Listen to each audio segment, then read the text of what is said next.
അതല്ലാതെ ഒരു നൂറുകൂട്ടം അസുഖങ്ങളുടെ പേര് പറഞ്ഞിട്ട് ഇതെല്ലാം ഹിപ്നോസിസിലൂടെ പരിഹരിക്കാൻ സാധിക്കുമെന്ന് ഉറപ്പ് പറയുന്നത് വാസ്തവത്തിൽ ബുദ്ധിശൂന്യത തന്നെയാണ്.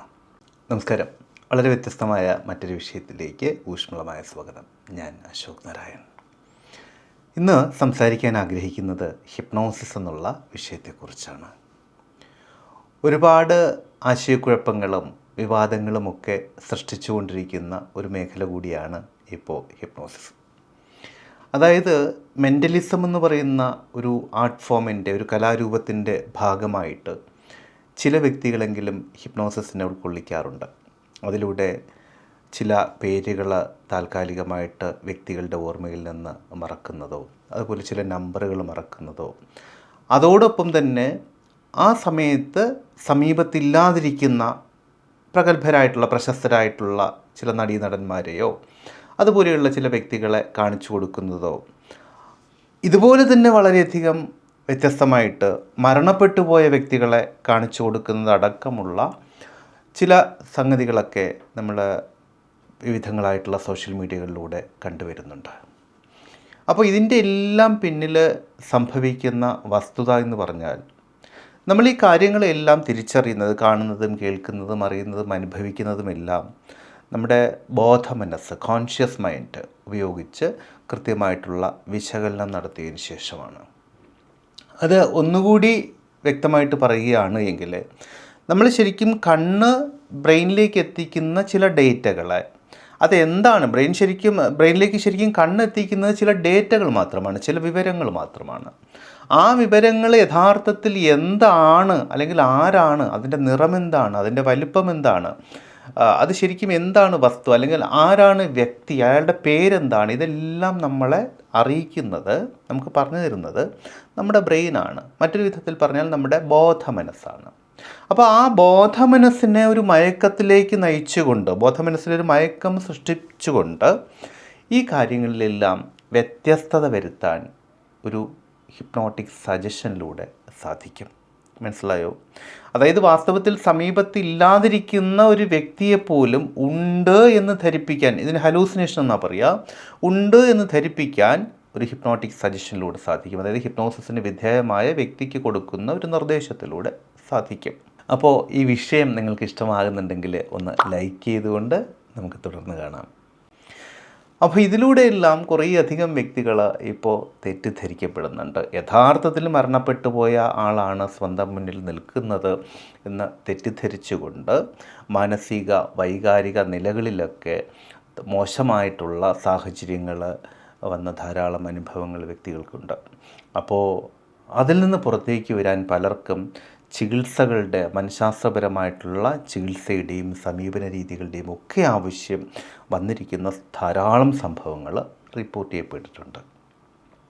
പക്ഷേ ഇവിടെ നമുക്ക് മനസ്സിലാക്കാൻ പറ്റുന്നത്, ഹിപ്നോസിസിനെ കുറിച്ച് അല്ലെങ്കിൽ ഹിപ്നോസിസിൻ്റെ സാധ്യതകളെക്കുറിച്ച് വ്യക്തമായ ധാരണയില്ലാതെ കേവലം കൗതുകത്തിൻ്റെ മുകളിൽ മാത്രം ഹിപ്നോസിസിനെ ഉപയോഗപ്പെടുത്തിയ കുറേയധികം പക്വതയില്ലാത്ത വ്യക്തികളുടെ പ്രവർത്തനങ്ങൾ മാത്രമാണത്. പക്വതയില്ലാത്ത വ്യക്തികളുടെ എന്ന് പറയുമ്പോൾ ഞാൻ വ്യക്തികളെ ആക്ഷേപിച്ചിട്ടല്ല പറയുന്നത്. അതായത് ഒരു കലാമേഖലയിൽ നിൽക്കുന്ന വ്യക്തികൾ, കലകളുടെ ഭാഗമായിട്ട്, കലാപ്രകടനങ്ങളുടെ ഭാഗമായിട്ട് അവർ പലതും ചെയ്യും, മനസ്സിലാവുന്നുണ്ട്, ആളുകളെ രസിപ്പിക്കാൻ വേണ്ടിയിട്ട്.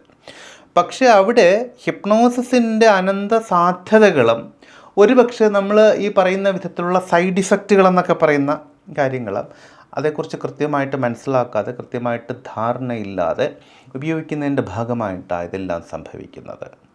പക്ഷേ ഞാനിപ്പോൾ പറയാൻ ആഗ്രഹിക്കുന്നത് അതല്ല.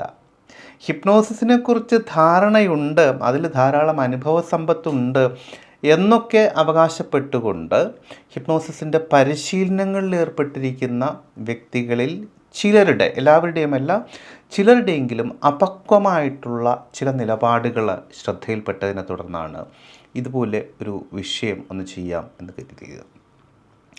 അതായത് ഹിപ്നോസിസ് ഒരു വ്യക്തിയിൽ മാനസികമോ വൈകാരികമോ ശാരീരികമോ ആത്മീയമോ ചില സാഹചര്യങ്ങളിൽ സാമ്പത്തികമോ ഒക്കെ ആയിട്ടുള്ള പരിവർത്തനങ്ങൾ സംഭവിപ്പിക്കുന്നതിന് അതിഗംഭീരമായിട്ട് ഉപയോഗപ്പെടുത്താവുന്ന ഒരു സാധ്യത തന്നെയാണ്, ഒരു അത്ഭുതകരമായിട്ടുള്ള സാധ്യത തന്നെയാണ്. അതായത് വ്യക്തികളിൽ വ്യക്തിത്വ വൈകല്യങ്ങൾ, സ്വഭാവ വൈകല്യങ്ങൾ തുടങ്ങിയ കാര്യങ്ങളെല്ലാം ലഘൂകരിക്കാനോ അതല്ലെങ്കിൽ അതിനെ പരിഹരിക്കാനോ എല്ലാം ഹിപ്നോസിസിലൂടെ സാധിക്കും. ഒരു വ്യക്തിയുടെ വ്യക്തിത്വത്തിൽ, സ്വഭാവത്തിൽ ഒക്കെ മാറ്റം വരുത്താൻ സാധിക്കും ഹിപ്നോസിസിലൂടെ. അതുപോലെ തന്നെ സൈക്കോസൊമാറ്റിക് ഡിസോർഡേഴ്സ് എന്ന് പറഞ്ഞാൽ മാനസികമായ കാരണങ്ങളാലുണ്ടാകുന്ന ശാരീരിക രോഗങ്ങൾ. ഈ രോഗങ്ങളെ പരിഹരിക്കാനോ ലഘൂകരിക്കാനോ ഹിപ്നോസിസിലൂടെ സാധിക്കും. ഒരു ഉദാഹരണത്തിന് ഇപ്പോൾ തലവേദന, നമുക്കെല്ലാം ജീവിതത്തിൽ ഒരു പ്രാവശ്യമെങ്കിലും ആ ഒരു അസ്വസ്ഥത അനുഭവപ്പെട്ടിട്ടുണ്ടാവും അല്ലേ? പ്രധാനമായിട്ടും എപ്പോഴാണ് തലവേദന എന്ന് പറയുന്നൊരു അസ്വസ്ഥത നിങ്ങൾക്ക് അനുഭവപ്പെട്ടിരിക്കുന്നത്? ഒരു മാനസിക സംഘർഷം അല്ലെങ്കിൽ ഒരു മാനസിക സമ്മർദ്ദം, അതിൻ്റെ ഒരു ബൈ പ്രൊഡക്റ്റായിട്ടല്ലേ തലവേദന അനുഭവപ്പെട്ടിരിക്കുന്നത്? അപ്പോൾ അതിനെന്താ കാരണം? അപ്പോൾ എങ്ങനെയാണ് അവിടെ തലവേദന പരിഹരിക്കപ്പെട്ടത്? നിങ്ങളുടെ മനസ്സൊന്ന് റിലാക്സ്ഡ് ആയ സമയത്ത് അല്ലെങ്കിൽ ആ സാഹചര്യത്തിൽ നിന്നോ വ്യക്തിയിൽ നിന്നോ ഒക്കെ നമ്മൾ മാറിയ സമയത്ത് സ്വാഭാവികമായിട്ടത് കുറഞ്ഞ് പോയിട്ടുണ്ടാകണം. അത് സംഭവിക്കുന്നത്. എല്ലാ തലവേദനയും ഇങ്ങനെയാണെന്നല്ല ഞാൻ പറയുന്നത്, തെറ്റിദ്ധരിക്കരുത്. ഈ വിധത്തിൽ ഏതെങ്കിലും അനുഭവങ്ങൾ നിങ്ങൾക്കുണ്ടായിട്ടുണ്ട് എങ്കിൽ അത് വീഡിയോയുടെ ചുവട്ടിൽ ഇപ്പോൾ തന്നെ ഒന്ന് കമൻറ്റ് ചെയ്തേക്കൂ. അപ്പോൾ അതായത് ഇവിടെ നിങ്ങൾക്കുണ്ടായിരിക്കുന്ന മാനസിക സംഘർഷങ്ങളോ മാനസിക സമ്മർദ്ദങ്ങളോ ആണ് അവിടെ തലവേദനയുടെ രൂപത്തിൽ പ്രത്യക്ഷപ്പെട്ടത്, നിങ്ങൾക്ക് അനുഭവപ്പെട്ടിരിക്കുന്നത്. ഇത് സൈക്കോസൊമാറ്റിക് ഡിസോർഡറിന് ഒരു പ്രധാനപ്പെട്ട വളരെ ലളിതമായിട്ട് പൊതുവായിട്ടുള്ളൊരു ഉദാഹരണമാണ്. ഇതുപോലെ ധാരാളം കാര്യങ്ങളുണ്ട്. ഇപ്പോൾ മറ്റൊരു ഉദാഹരണം, കുട്ടികളെയൊക്കെ സംബന്ധിച്ചിടത്തോളം അവർക്ക് പരീക്ഷാ സമയങ്ങളിലൊക്കെ ഉണ്ടാകുന്ന ചില അസ്വസ്ഥതകൾ, ചിലപ്പോൾ വയറുവേദന അല്ലെങ്കിൽ തലകറക്കം, ഇതുപോലെയൊക്കെയുള്ള അസ്വസ്ഥതകൾ, ഇതെല്ലാം സൈക്കോസൊമാറ്റിക് ഡിസോർഡറിന് വളരെ പ്രധാനപ്പെട്ട പൊതുവായിട്ടുള്ള ഉദാഹരണങ്ങളാണ്. അതുപോലെ മറ്റൊന്ന് സ്റ്റേജ് ഫിയർ, മനസ്സിലാവുന്നുണ്ടോ? അപ്പോൾ ഇതുപോലെയൊക്കെയുള്ള അസ്വസ്ഥതകളെ പരിഹരിക്കാൻ ഹിപ്നോസിസ് ഉപയോഗപ്പെടും. മാത്രമല്ല ഒരു വ്യക്തിക്ക് ശരിക്കുമുണ്ടാകുന്ന ശാരീരിക രോഗങ്ങളുടെ പോലും വളരെ വലിയൊരു ശതമാനം അതിൻ്റെ കാരണങ്ങളിൽ അല്ലെങ്കിൽ അടിസ്ഥാന കാരണങ്ങളിൽ ഭൂരിഭാഗവും മാനസികമായിട്ടുള്ള കാരണങ്ങൾ തന്നെയാണ്. അപ്പോൾ ഇവിടെയൊക്കെ ചില തിരുത്തലുകളോ കൂട്ടിച്ചേർക്കലുകളോ ഒക്കെ വരുത്തിക്കൊണ്ട് വ്യക്തികളെ ശാരീരികമായും മാനസികമായും വൈകാരികമായും ഒക്കെ ആരോഗ്യകരമായ അവസ്ഥയിലേക്ക് മടക്കിക്കൊണ്ടുവരുന്നതിനും നിലനിർത്തുന്നതിനുമെല്ലാം ഹിപ്നോസിസ് ഉപകാരപ്പെടും. പക്ഷെ അങ്ങനെയാണെങ്കിൽ പോലും ഹിപ്നോസിസ് എന്ന് പറയുന്നത് ഒരു ഒറ്റമൂലിയോ ഒരു സർവ്വരോഗ സംഹാരിയോ അല്ല. അതായത് ഈ ലോകത്തിലുള്ള എല്ലാ അസ്വസ്ഥതകളും എല്ലാ അസുഖങ്ങളും ഹിപ്നോസിസിലൂടെ പരിഹരിക്കാമെന്ന് ആരെങ്കിലും നിങ്ങളോട് പറയുകയാണ് എങ്കിൽ അത് അവാസ്തവമാണ്. ഇത് ഇപ്പോൾ ഇവിടെ പറയാൻ കാരണം, ഈ അടുത്ത് ഒരു വ്യക്തിയുടെ ഒരു വെബിനാറിലെ ചില പരാമർശങ്ങൾ ശ്രദ്ധയിൽപ്പെടുകയുണ്ടായി. അതിലവർ അവകാശപ്പെടുന്നത് ഒരു ഹിപ്നോസിസിൻ്റെ പരിശീലനത്തിൽ ഏർപ്പെട്ടിരിക്കുന്ന വ്യക്തിയെന്ന് പറഞ്ഞുകൊണ്ടാണ് ആ വെബിനാർ തുടങ്ങിയിരിക്കുന്നത്. അപ്പോൾ അതിൽ അവരവകാശപ്പെടുന്നത് ഒത്തിരി മാനസികവും വൈകാരികവും ശാരീരികവുമൊക്കെ ആയിട്ടുള്ള അസ്വസ്ഥതകളുടെ പേര് പറഞ്ഞുകൊണ്ട് ഈ പറയുന്ന വിധത്തിലുള്ള മൈഗ്രെയിൻ, അതുപോലെ IBS, ഇങ്ങനെ ധാരാളം അസ്വസ്ഥതകളുടെ പേര് പറഞ്ഞത് കൊണ്ട് ഇതെല്ലാം നമുക്ക് ഹിപ്നോസിസിലൂടെ പരിഹരിക്കാം, അതുകൊണ്ട് നിങ്ങളിത് പഠിക്കൂ എന്നവിടെ ഉറപ്പ് കൊടുക്കുന്നത് പോലെയുള്ള ചില അവകാശവാദങ്ങൾ ശ്രദ്ധയിൽപ്പെട്ടു. നോക്കൂ, ഈ പറയുന്ന അസ്വസ്ഥതകളുടെ ഭൂരിഭാഗവും ഒരു പക്ഷേ മാനസികമായിട്ടുള്ള കാരണങ്ങൾ അതിലുണ്ട് എങ്കിൽ മാത്രം നമുക്കവിടെ എന്തെങ്കിലും ചെയ്യാൻ സാധിക്കും ഹിപ്നോസിസിലൂടെ. ഇനി പക്കാ ശാരീരികമായിട്ടുള്ള കാരണങ്ങളാണെങ്കിൽ പോലും അതിൽ ചില വ്യക്തികളുടെ കാര്യത്തിൽ ഹിപ്നോസിസിലൂടെ ചില പരിഹാരങ്ങളോ അല്ലെങ്കിൽ അതിൽ ചില ആശ്വാസമോ ഒക്കെ കൊടുക്കാൻ സാധിച്ചേക്കും. അതല്ലാതെ ഒരു 100 കൂട്ടം അസുഖങ്ങളുടെ പേര് പറഞ്ഞിട്ട് ഇതെല്ലാം ഹിപ്നോസിസിലൂടെ പരിഹരിക്കാൻ സാധിക്കുമെന്ന് ഉറപ്പ് പറയുന്നത് വാസ്തവത്തിൽ ബുദ്ധിശൂന്യത തന്നെയാണ്. ഇതാരെയും അവഹേളിക്കാൻ പറയുന്നതല്ല.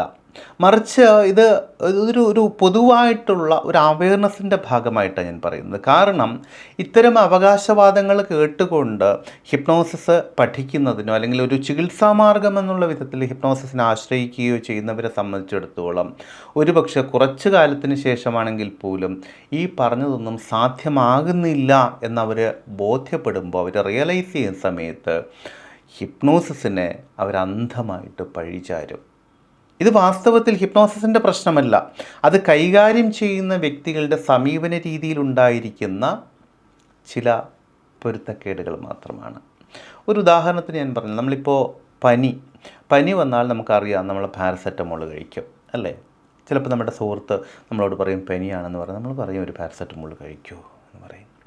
പക്ഷേ നോക്കൂ, എല്ലാ വ്യക്തികളുടെയും പനി വരുന്ന എല്ലാ വ്യക്തികളുടെയും എല്ലാ വിധത്തിലുമുള്ള പനിയുടെ പരിഹാരമാണോ പാരസെറ്റമോൾ എന്ന് പറയുന്ന ടാബ്ലറ്റ്? അല്ല, ഒരിക്കലുമല്ല. പിന്നെയോ, പൊതുവായിട്ടുള്ള കാരണങ്ങളാണെങ്കിൽ അതൊരു പാരസെറ്റമോളിലൂടെ പരിഹരിക്കപ്പെടും. അതല്ല, മറ്റേതെങ്കിലും അസ്വസ്ഥതയുടെ സിംറ്റമായിട്ടാണ് പനി എന്ന് പറയുന്ന ഒരവസ്ഥ പ്രകടമാകുന്നതെങ്കിൽ, അല്ലെങ്കിൽ മറ്റെന്തെങ്കിലും കാരണങ്ങൾ കൊണ്ടാണ് പനി എന്ന് പറയുന്ന ഒരവസ്ഥ ആ വ്യക്തിയിൽ നിലനിൽക്കുന്നത് എങ്കിൽ പാരസെറ്റമോൾ മാത്രം മതിയാകുമോ? അല്ല.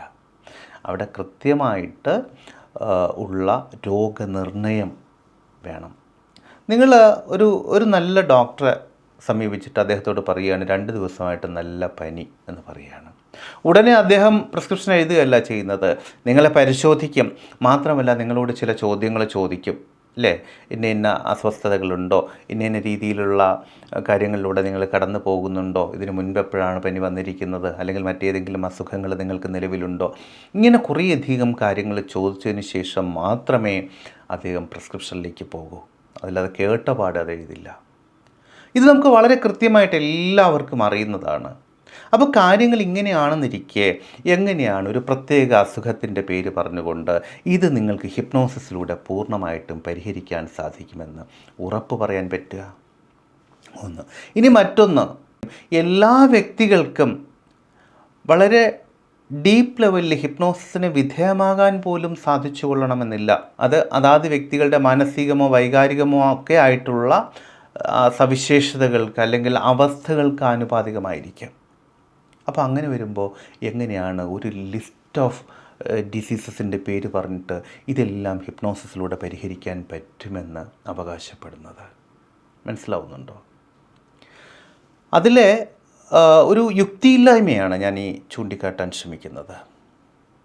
അതേസമയം ഹിപ്നോസിസിന് ഒരുപാട് സാധ്യതകളുണ്ട്, വളരെയധികം സാധ്യതകളുണ്ട്. വ്യക്തികളിൽ അത്ഭുതകരമായ വിധത്തിൽ പരിവർത്തനങ്ങൾ സംഭവിപ്പിക്കാൻ തീർച്ചയായിട്ടും ഹിപ്നോസിസിന് സാധിക്കും. പക്ഷെ അത് ആരുടെയെല്ലാം കാര്യത്തിൽ, ഏതെല്ലാം അവസ്ഥകളിലൂടെ കടന്നു പോകുന്നവരുടെ കാര്യത്തിൽ എത്രമാത്രം എന്നുള്ളത് വ്യക്തികൾക്കനുസരിച്ച്, അവർ നിലനിൽക്കുന്ന സാഹചര്യങ്ങൾക്കനുസരിച്ച്, അവരിൽ ആ അസ്വസ്ഥത ഉണ്ടാകുന്നതിനുള്ള കാരണങ്ങൾക്കനുസരിച്ച് ഒക്കെ വ്യത്യാസങ്ങൾ ഉണ്ടായിരിക്കും. അതല്ലാതെ ഞാനിപ്പോൾ ഒരു വ്യക്തിയുടെ ഒരു പ്രത്യേക അസ്വസ്ഥത ഹിപ്നോസിസിലൂടെ പരിഹരിച്ചു എന്നിരിക്കട്ടെ. ഇപ്പോൾ മൈഗ്രെയിൻ എന്ന് പറയുന്ന ഒരു അവസ്ഥയിലൂടെ കടന്നു വന്നിരിക്കുന്ന ഒരു വ്യക്തിയുടെ ആ അവസ്ഥയെ, മൈഗ്രെയിൻ എന്ന് പറയുന്ന അവസ്ഥയെ പൂർണ്ണമായിട്ടും ഹിപ്നോസിസിലൂടെ പരിഹരിച്ചു എന്നിരിക്കട്ടെ. അതിനർത്ഥം മൈഗ്രെയിൻ ഉള്ള എല്ലാ വ്യക്തികളെയും ഹിപ്നോസിസിലൂടെ സുഖപ്പെടുത്താം എന്നല്ല. കാരണം ഇതിന് വ്യക്തികൾക്കനുസരിച്ചിട്ട് കാരണങ്ങൾക്ക് വ്യത്യാസങ്ങളുണ്ടാകും, അതാത് വ്യക്തികളുടെ സാഹചര്യങ്ങൾക്ക് വ്യത്യാസമുണ്ടാകും, അതാത് വ്യക്തികൾ ഹിപ്നോസിസിനോട് റെസ്പോണ്ട് ചെയ്യുന്നതിന്, പ്രതികരിക്കുന്നതിന് വ്യത്യാസമുണ്ടാകും. അപ്പോൾ ഇതൊന്നും മനസ്സിലാക്കാതെ ഹിപ്നോസിസ് എന്ന് പറയുന്നത് മൈഗ്രെയിൻ പൂർണ്ണമായിട്ടും പരിഹരിക്കുന്നതിനുള്ള ഒരു ഒറ്റമൂലിയാണ് എന്ന് അവകാശപ്പെടുന്നതിലുള്ള ഒരു യുക്തിയില്ലായ്മയെ ഒന്നുകൂടി ചൂണ്ടിക്കാട്ടുകയാണ്. മനസ്സിലാവുന്നുണ്ടോ? അപ്പോൾ എനിക്ക് തോന്നുന്നത് ഒരു പക്ഷേ വായനയിലൂടെയോ ഏതെങ്കിലും പരിശീലനങ്ങളിൽ പങ്കെടുത്തതിലൂടെയോ ഒക്കെയുള്ള അറിവുകളെ മുൻനിർത്തി, നമ്മൾ സാധാരണ പറയുമ്പോൾ ക്ഷമിക്കണം, ഈ പുത്തനച്ചി പുരപ്പുറം തൂക്കുമെന്നൊക്കെ പറയാറില്ലേ, കേട്ടിട്ടില്ലേ? അതുപോലെ കൃത്യമായിട്ടുള്ള അനുഭവ സമ്പത്തിൻ്റെ അഭാവമാണ് പലരെയും ഈ വിധത്തിൽ പറയാനും ചിന്തിക്കാനും പ്രവർത്തിക്കാനും ഒക്കെ പ്രേരിപ്പിക്കുന്നത് എന്നുള്ളതാണ്. ഒരു കാര്യം കൂടി പറഞ്ഞ് ഞാൻ അവസാനിപ്പിക്കാം. ഹിപ്നോസിസ് തീർച്ചയായിട്ടും അത്ഭുതകരമായിട്ടുള്ള പരിവർത്തനങ്ങൾ വ്യക്തികളിൽ വരുത്തുന്നതിനുള്ള ഒരു വലിയ സാധ്യത തന്നെയാണ്.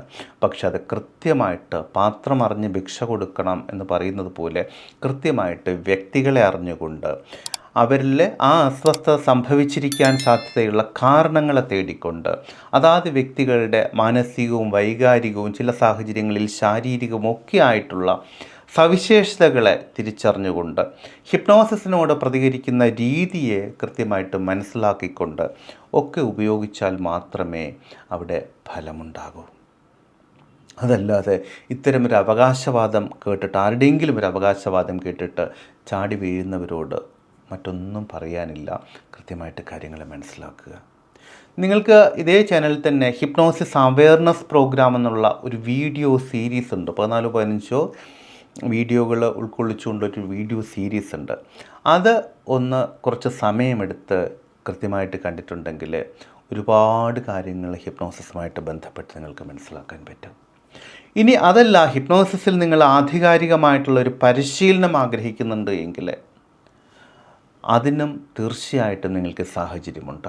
വളരെ ലളിതമായിട്ട് നമ്മുടെ സ്വന്തം ഭാഷയായിട്ടുള്ള മലയാളത്തിൽ തന്നെ നിങ്ങൾക്ക് പഠിക്കാം. നിങ്ങളുടെ പ്രായം ഏതുമായിക്കോട്ടെ, നിങ്ങളുടെ അക്കാഡമിക് നിലവാരം ഏതുമായിക്കോട്ടെ, നിങ്ങളുടെ വിദ്യാഭ്യാസ യോഗ്യത അത് ഏതുമായിക്കോട്ടെ, നിങ്ങൾ ജീവിക്കുന്ന സാഹചര്യം അതെന്തുമായിക്കോട്ടെ, നിങ്ങൾക്ക് ഹിപ്നോസിസ് പഠിക്കണം, അറിയണമെന്നൊക്കെ താല്പര്യമുണ്ടെങ്കിൽ, അതുപോലെ അതിൻ്റെ അനന്തമായിട്ടുള്ള സാധ്യതകളെ തിരിച്ചറിയണം, ഉപയോഗപ്പെടുത്തണം, സ്വന്തം ജീവിതത്തിൽ പരിവർത്തനങ്ങൾ സംഭവിപ്പിക്കണമെന്ന് നിങ്ങൾക്ക് താല്പര്യമുണ്ട് എങ്കിൽ തീർച്ചയായിട്ടും നിങ്ങൾക്ക് ഹിപ്നോസിസ് വളരെ ലളിതമായിട്ട്, സമഗ്രമായിട്ട്, ആധികാരികമായിട്ട് തന്നെ പഠിക്കാം. അതിനുള്ള ഓൺലൈൻ ക്ലാസ്സുകളുണ്ട്. അതുപോലെ നേരിട്ടുള്ള വളരെ ഗംഭീരമായിട്ടുള്ള ക്ലാസ്സുകൾ ഉണ്ട്. അത്തരം കാര്യങ്ങളെക്കുറിച്ച് നിങ്ങൾക്ക് അറിയേണ്ടതുണ്ടെങ്കിൽ, അറിയാൻ ആഗ്രഹമുണ്ടെങ്കിൽ ഇവിടെ ഈ കാണിച്ചിരിക്കുന്ന 7736298611 എന്നുള്ള ഈ നമ്പറിലോ അല്ലെങ്കിൽ 7510164997 എന്നുള്ള ഈ നമ്പറിലോ നിങ്ങൾക്ക് ബന്ധപ്പെടാം. കൃത്യമായിട്ട് ഹിപ്നോസിസിൻ്റെ സാധ്യതകളെ അറിയാനും ഉപയോഗപ്പെടുത്താനും ആഗ്രഹിക്കുന്നുണ്ടെങ്കിൽ ഉറപ്പായിട്ടും ഈ വിധത്തിലൊരു ട്രെയിനിങ്ങിൽ പങ്കെടുക്കൂ. അപ്പോൾ ഈ വിഷയം നിങ്ങൾക്ക് ഇഷ്ടമായിട്ടുണ്ടെങ്കിൽ വീഡിയോ ലൈക്ക് ചെയ്തിട്ടുണ്ടാകുമെന്ന് കരുതുന്നു. നിങ്ങളുടെ അഭിപ്രായങ്ങളും നിർദ്ദേശങ്ങളും അതുപോലെ കൂടുതൽ അറിയാൻ ആഗ്രഹിക്കുന്ന വിവരങ്ങളും ഈ വീഡിയോയുടെ ചുവട്ടിൽ ഒന്ന് കമൻ്റായിട്ട് രേഖപ്പെടുത്താം. ഈ വിധത്തിൽ ഉപകാരപ്രദങ്ങളായിട്ടുള്ള കൂടുതൽ വിഷയങ്ങൾ നിരന്തരം ലഭിക്കുന്നതിന് വേണ്ടി ചാനൽ ഒന്ന് സബ്സ്ക്രൈബ് ചെയ്തേക്കുക. നോട്ടിഫിക്കേഷൻസ് കൃത്യമായി ലഭിക്കാൻ ബെല്ലൈക്കൺ കൂടി ഒന്ന് പുഷ് ചെയ്തേക്കുക. അപ്പോൾ വളരെ വ്യത്യസ്തമായ മറ്റൊരു വിഷയത്തിലൂടെ വീണ്ടും കണ്ടുമുട്ടാമെന്ന ശുഭപ്രതീക്ഷയോടുകൂടി തൽക്കാലം ഇവിടെ പറഞ്ഞു പിരിയുന്നു. സ്നേഹപൂർവ്വം, അശോക് നാരായൺ. Thank you.